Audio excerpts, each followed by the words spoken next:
Pada 26 Juni tahun 2018, Greg dilarikan ke rumah sakit setelah ia mengalami demam dan lemas pada sekujur tubuhnya. Hari itu pun menjadi hari terburuknya. Greg Mentoffel dipaksa untuk mengamputasi kaki dan tangannya serta harus kehilangan setengah dari wajahnya. Hal itu terjadi akibat satu hal yang dianggapnya sepele, yaitu jilatan anjing. Data statistik di Amerika menunjukkan terdapat 10.000 orang yang terkena virus akibat air liur anjing. Sedangkan orang yang rabies karena gigitan anjing, 99% sudah dipastikan akan mati. Secara ilmiah, anjing dapat menularkan berbagai penyakit kepada manusia. Dr. Ian Royet menemukan 180 sel telur ulat dalam 1 gram bulu anjing. Seperempat lainnya membawa 71 sel telur yang mengandung jentik-jentik kuman yang dapat tumbuh dan berkembang. 3 diantaranya dapat matang yang cukup dengan menempelnya pada kulit. Selain itu, Persatuan Dokter Kesehatan Anak di Jerman mengungkapkan bahwa air liur anjing mengandung berbagai kuman penyebab penyakit. Bakteri tersebut dapat masuk dan menyerang organ dalam manusia melalui sistem terbuka. Resiko tertular penyakit kian besar apabila terkena gigitan anjing. Ternyata hal itu sudah diberitahukan pada kita sejak 1500 tahun yang lalu. Melalui hadis Rasulullah dari Abu Hurairah, Rasulullah Shallallahu Alaihi Wasallam bersabda, sucinya wadah seseorang saat dijilat anjing adalah dengan membasuhnya 7 kali dan yang pertama menggunakan tanah. Dari hadis tersebut mendorong seorang ilmuwan Amerika yang bernama Dr. Robert Sam untuk melakukan penelitian terkait air liur anjing. Dr. Sam memutuskan untuk pindah ke Mesir.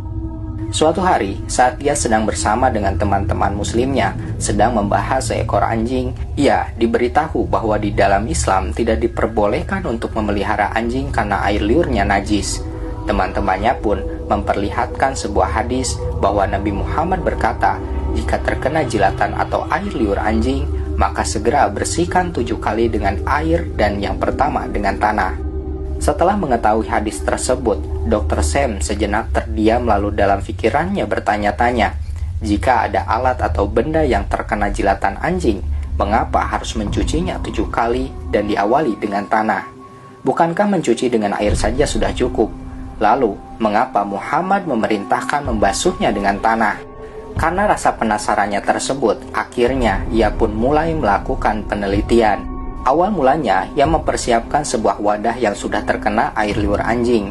Kemudian ia mencucinya dengan air dan sabun. Setelah ia melihat hasilnya, ternyata mencuci dengan air dan sabun masih meninggalkan jutaan bakteri. Tidak menunggu lama, ia kemudian mengikuti metode yang telah diajarkan Nabi Muhammad.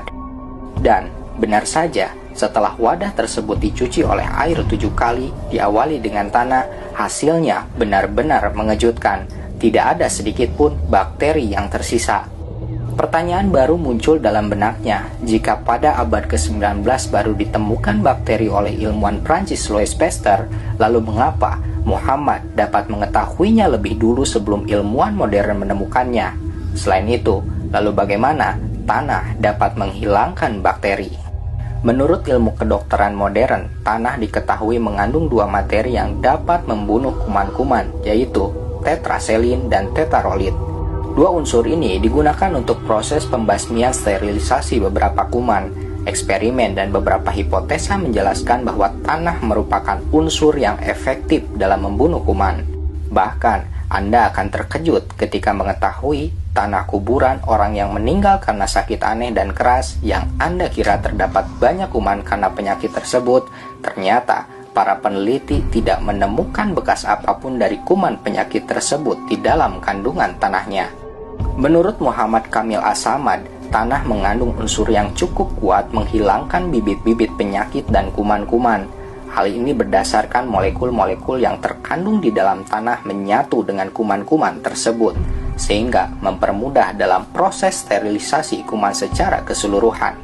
Sebagaimana tanah juga mengandung materi-materi yang dapat mensterilkan bibit-bibit kuman tersebut. Para dokter mengemukakan kekuatan tanah dalam menghentikan reaksi air liur anjing dan virus-virus di dalamnya lebih besar karena perbedaan dalam daya tekanan pada wilayah antara cair air liur anjing dan tanah. Dr. Alis Malawi Al-Muhajir mengatakan anjing dapat menularkan virus toxkarasin. Virus ini dapat mengakibatkan kaburnya penglihatan dan kebutaan pada manusia.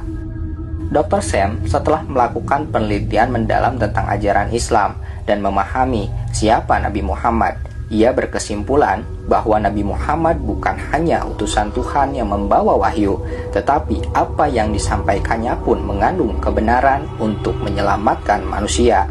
Akhirnya, Dr. Sam mengucapkan kalimat syahadat, kemudian sisa hidupnya didedikasikan untuk menyebarkan dakwah Islam ke seluruh dunia. Allah berfirman dalam Quran Surat Fusilat ayat 53,